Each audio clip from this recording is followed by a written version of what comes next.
224 ಕ್ಷೇತ್ರದಲ್ಲಿ ಸುಮಾರು 600 ಬ್ಲಾಕ್ಸ್ ಇರ್ತವೆ. ಬ್ಲಾಕ್ಸು ಅದರೊಳಗೆ ಯಾರ್ದಾರು ಒಬ್ಬರದ್ದು ಆದ ತಕ್ಷಣ ಇಡೀ ರಾಜ್ಯಕ್ಕೆ ಹಾಕ್ತೀರಾ? ನಾನು ಅದನ್ನೇ ಹೇಳ್ತಾ ಇರೋದು. ಇಂಥ ಸಂದರ್ಭದಲ್ಲಿ ಏನೇ ತಪ್ಪಾದರೂ ಕೂಡ ಅವ್ರ ವಿರುದ್ಧ ಕಠಿಣವಾಗಿ ಕಾನೂನು ಕ್ರಮ ತಗೊಳ್ಬೇಕು. ಆವಾಗಲೇ ಎಲ್ಲರಿಗೂ ಬುದ್ಧಿ ಬರೋದು. ನಾನೇ ಇರ್ಬೋದು, ನೀವೇ ಇರ್ಬೋದು, ಇನ್ನೊಬ್ರು ಇರ್ಬೋದು, ಅದು ಪ್ರಶ್ನೆನೇ ಇಲ್ಲ. ನಾನು ಯಾವತ್ತೂ ಕೂಡ ಒಂದು ಹೇಳ್ತೀನಿ ಕೇಳಿ, ಈ ದೇಶದಲ್ಲಿ ರಾಜ್ಯದಲ್ಲಿ ಯಾವಾಗ ಕಾನೂನು ಗೆಲ್ಲುತ್ತೋ ಆವಾಗ ಎಲ್ಲ ಸರಿ ಇರ್ತದೆ.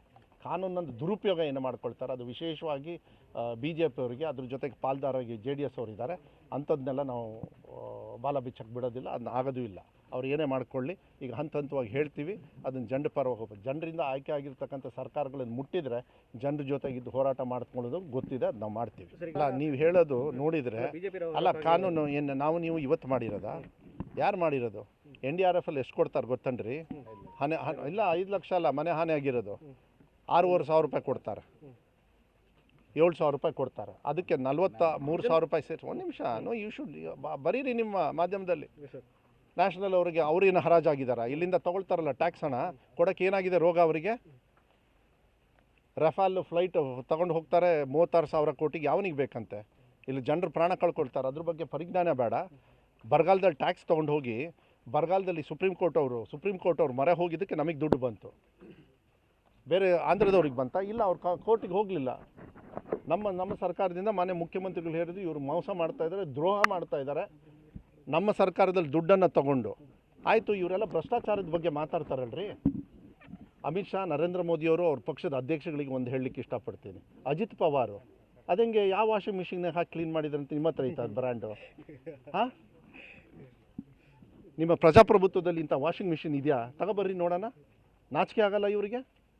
ಚಂದ್ರಬಾಬು ನಾಯ್ಡು ಅವ್ರ ಜೊತೆಗೆ ಇವತ್ತು ಕೂತ್ಕೊಂಡು ಎಲ್ಲ ಹೇಳ್ತಾ ಇದ್ದಾರಲ್ಲ, ಏನು ಒಂದು ಕಡೆಗೆ ಅದೇ ನಾನು ಹೇಳಿದ್ನಲ್ಲ, ಈ ಕ್ಲಚಸ್ ಹಿಡ್ಕೊಂಡು ಇದ್ದಂಗೆ ಯಾವಾಗ ಎಲ್ಲಿ ಬೀಳ್ತಾವೇನೋ ಗೊತ್ತಿಲ್ಲ, ಅದನ್ನು ಹಿಡ್ಕೊಂಡು ಈ ದೇಶ ನಡೆಸ್ತಕ್ಕಂಥ ಪರಿಸ್ಥಿತಿ ಬಂತು ಅಂದರೆ ಅವ್ರ ಜೊತೆಗಿರೋರು ಮೋರ್ ದೆನ್ 50% ಅವ್ರ ಮೇಲೆ ಕೇಸ್ ಇದೆ, ಅಲಿಗೇಷನ್ಸ್ ಇದೆ. ಬೇರೆ ಪಕ್ಷದಲ್ಲಿದ್ದಾಗ ಅವ್ರು ಕಳಕರು, ಅವ್ರ ಪಕ್ಷಕ್ಕೆ ಹೋದ ತಕ್ಷಣ ಒಂದು ವಾಷಿಂಗ್ ಮಿಷಿನಿಗೆ ಹಾಕಿ ಕ್ಲೀನ್ ಮಾಡಿಬಿಡೋದ?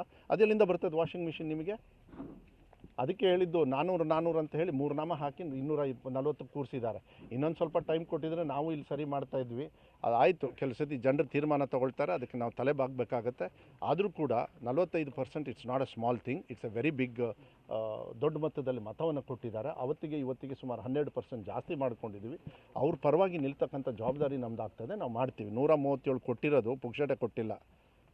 ಅವ್ರ ಹಗರಣವನ್ನು ನೋಡಿ ನಮ್ಮ ಮೇಲೆ ವಿಶ್ವಾಸವನ್ನು ಇಟ್ಕೊಂಡು ನಾವು ಮಾಡ್ತಾಯಿದ್ದೀವಿ. ಮಾತು ಕೊಟ್ಟಂಗೆ 2,000 ರೂಪಾಯಿ ತಿಂಗಳ ಕೊಡ್ತೀವಿ. ಅದು ಯಾರಿಗೆ ಹೋಗ್ತಾ ಇದೆ? ಹಣ ಇಲ್ಲ ಅಂತಿರಲ್ಲ. ಆಯಿತು, ನಮ್ಮ ಇಲಾಖೆಯಲ್ಲಿ ಹೋದ ಸತಿ 37,000 ಕೋಟಿ ಇತ್ತು ಎಜುಕೇಷನ್ ಡಿಪಾರ್ಟ್ಮೆಂಟಲ್ಲಿ, ಈಗ 44,000 ಕೋಟಿ ಎಲ್ಲಿಂದ ಬಂತಂತೆ? ಸರ್ಕಾರಿ ನೌಕರರಿಗೆ 7th ಪೇ ಆಯೋಗ BJP ಅವ್ರು ಮಾಡಲಿಲ್ಲ. ಯಾಕೆ? ನಮ್ಮದು ದಿವಾಳಿ ಆಗಿರೋ ಸರ್ಕಾರ ಮಾಡಿದ್ರಲ್ಲ, ಯಾವ ಧೈರ್ಯದ ಮೇಲೆ ಮಾಡಿದ್ರೆ? ನಾವೇ ಕೊಳ್ಳೆ ಹೊಡೆದು ಬಂದಿದ್ದೀವ? ಕೊಳ್ಳೆ ಹೊಡೆಯೋದು ನಿಲ್ಲಿಸಿದ್ದಕ್ಕೇನೆ ಸರ್ಕಾರದಲ್ಲಿ ದುಡ್ಡು ಉಳಿತಾ ಇರೋದು. ಇವ್ರೇನು ಕೊಳ್ಳೆ ಹೊಡಿತಾ ಇದ್ರಲ್ಲ, ಅದನ್ನು ನಿಲ್ಲಿಸಿರೋದ್ರಿಂದ ಇವತ್ತು ಬರ್ತಾ ಇದೆ. ಭ್ರಷ್ಟಾಚಾರ ನಿಲ್ಲಿಸಿರೋದು. ಇವತ್ತು ಏನಾದ್ರು ಇಡೀ ರಾಜ್ಯದಲ್ಲಿ ಸರ್ಕಾರಿ ನೌಕರರು ನೆನೆಸ್ಕೊಳ್ತಾರೆ ಅಂತ ಹೇಳಿದರೆ 27.5%. ರಿಮೆಂಬರ್, ಭಾಳ ದೊಡ್ಡ ಮೊತ್ತ. 100ರಲ್ಲಿ ಒಬ್ಬ 1 ಲಕ್ಷ ತೊಗೊಳೋನು 27,000 ಚಿಲ್ಲರೆ ಮತ್ತು ಅವನಿಗೆ ಪ್ಲಸ್ ಬರುತ್ತೆ ಅಂದರೆ ಇದು ಒಳ್ಳೆ ಕೆಲಸ ಅಲ್ಲನ್ರಿ? NDRF ನಾಮ್ಸ್ ಇದೆ, ಅದನ್ನ ಬದಲಾವಣೆ ಮಾಡೋದು ಸೆಂಟ್ರಲ್ ಗೌರ್ಮೆಂಟ್ ಮಾಡ್ತಾರೆ. SDRF ನಮ್ಮದೇನಿದೆ, ನಮ್ಮದು ಸಹಕಾರ ಮಾಡ್ತೀವಿ. ಮತ್ತು PRF ಅಂತ ಒಂದಿರುತ್ತೆ, ಪರ್ಸನಲಾಗಿ ಬಂದು ಹೆಲ್ಪ್ ಮಾಡೋದು. ಈಗ ನಾವು ಆ ಕೆಲಸ ಮಾಡಿ ಬಂದಿದ್ದೀವಿ. ಸರ್, ಈಗ ಮತ್ತೊಂದು ಸರ್, ಅದು ಬಿಡ್ರಿ, ಇನ್ನೆಷ್ಟು ಕೇಳ್ತೀರಿ? ಸರ್ಕಾರಿ ಶಾಲೆಗಳ ಬಗ್ಗೆ ಸರ್. ಆ ಸರ್ಕಾರಿ ಶಾಲೆ ಬಗ್ಗೆ ಈಗ ಸರ್, ಉತ್ತರ ಕನ್ನಡ ಜಿಲ್ಲೆಯಲ್ಲಿ ಪ್ರತಿ ವರ್ಷ ಸರ್ಕಾರಿ ಶಾಲೆ ಮುಚ್ತಾ ಬರ್ತಾರೆ ಸರ್. ನಮ್ಮ ಉದ್ದೇಶ ಇಷ್ಟೇ, ಶಿಥಿಲಗೊಂಡಿದೆ. ಇಷ್ಟು ವರ್ಷ ಹಳೆ ಸರ್ಕಾರದವರು ಒಂದೇ ದಿವಸ ಆಗಿರ್ತಕ್ಕಂಥದ್ದಲ್ಲ. ಈ BJPಯವರು ಭಾಷಣ ಹೊಡಿತಾ ಇದ್ದರು, ಮಧು ಬಂಗಾರಪ್ಪಂಗೆ ಏನೂ ಗೊತ್ತಿಲ್ಲ ಅಂತೇಳಿ. 3 ವರ್ಷ ಅವರು ಅಧಿಕಾರದಲ್ಲಿ ಇದ್ದರಲ್ಲ, ಎಷ್ಟು ಜನರು ಟೀಚರ್ಸ್ನ ರಿಕ್ರೂಟ್ ಮಾಡಿದ್ರಂತೆ? 4,900 ಚಿಲ್ಲರೆ. 3 ಮಿನಿಸ್ಟ್ರು, ನಾನು ಒಬ್ಬನೇ ಮಿನಿಸ್ಟ್ರು. ಬರೀ 10 ತಿಂಗಳಿಗೆ 12,500 ಜನರನ್ನ ಈಗಾಗಲೇ ಪಾಠ ಹೇಳ್ಕೊಡ್ತಕ್ಕಂಥದ್ದು ವ್ಯವಸ್ಥೆನ ನಾನು ಮಾಡಿದ್ದೀನಿ. ಸಿದ್ದರಾಮಯ್ಯ ಅವರ ಸರ್ಕಾರದಲ್ಲಿ ಮಧು ಬಂಗಾರಪ್ಪ ಶಿಕ್ಷಣ ಸಚಿವನಾಗಿ ನಾವು ಮಾಡಿದ್ದೀವಿ. ಯಾಕೆ ಸಾಧನೆ ಅಲ್ಲ ಇದು? ಅತಿ ಶಿಕ್ಷಕರನ್ನು 3 ತಿಂಗಳಾದಮೇಲೆ ಕೊಡೋರು. ಇಲ್ಲಿ ಶಾಸಕರು ನಾನಿದ್ದೀನಿ, ಬೇರೆಯವರು ಜನಪ್ರತಿನಿಧಿಗಳು ಯಾರಿದ್ದಾರೆ, ನಾವೆಲ್ಲ ಮುಂಚೆ ಇರಬೇಕಾದ್ರೆ ನಂಗೆ 2-3 ತಿಂಗಳಾದಮೇಲೆ ಅತಿ ಶಿಕ್ಷಕರನ್ನು ಕೊಡೋದು.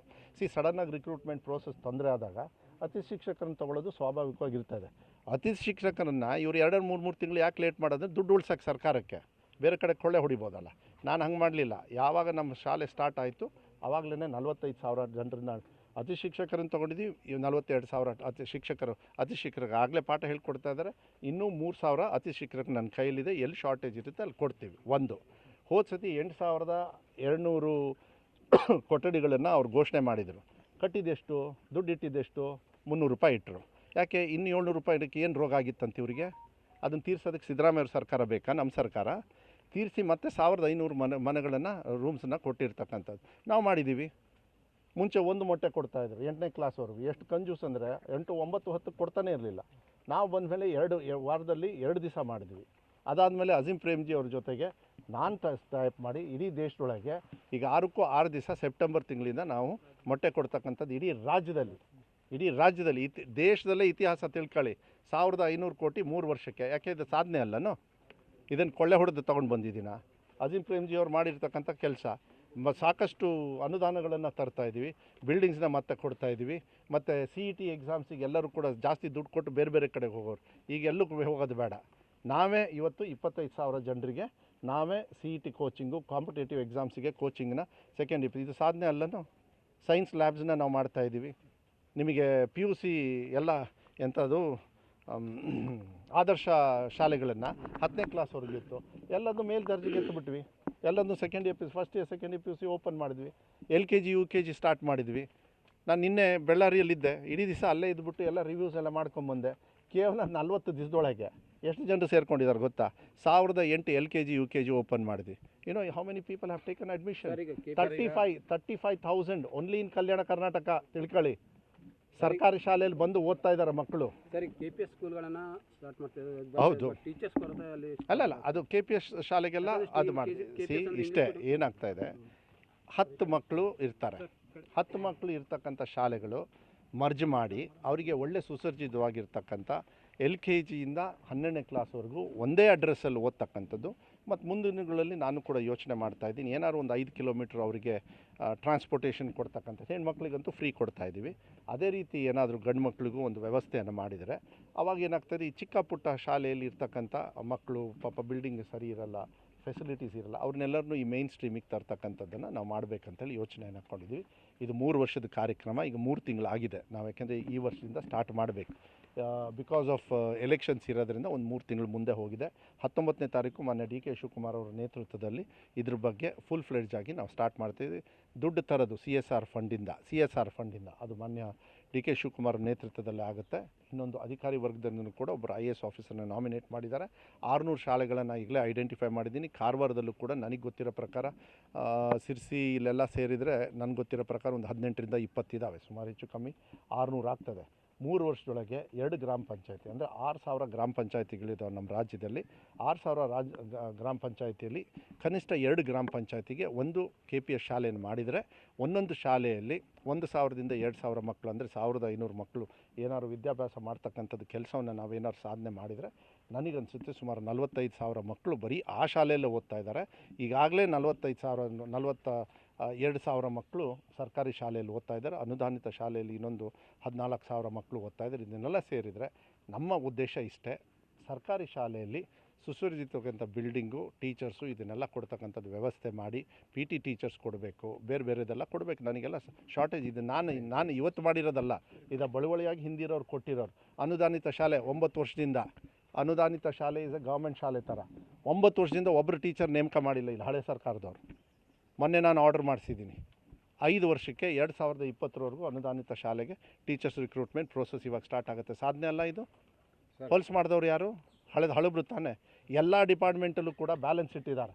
ಭ್ರಷ್ಟಾಚಾರ ಅಂತಾರಲ್ಲ, ಎಲ್ಲ ದುಡ್ಡು ಇಟ್ಟು ಕೊಳ್ಳೆ ಹೊಡೆದು ಅವ್ರನ್ನೆಲ್ಲರನ್ನೂ ಇನ್ವೆಸ್ಟಿಗೇಷನ್ ಮಾಡಬೇಕು ಅಂತ ಮಾನ್ಯ ಮುಖ್ಯಮಂತ್ರಿಗಳು ನಾನೇ ರಿಕ್ವೆಸ್ಟ್ ಮಾಡ್ತೇನೆ.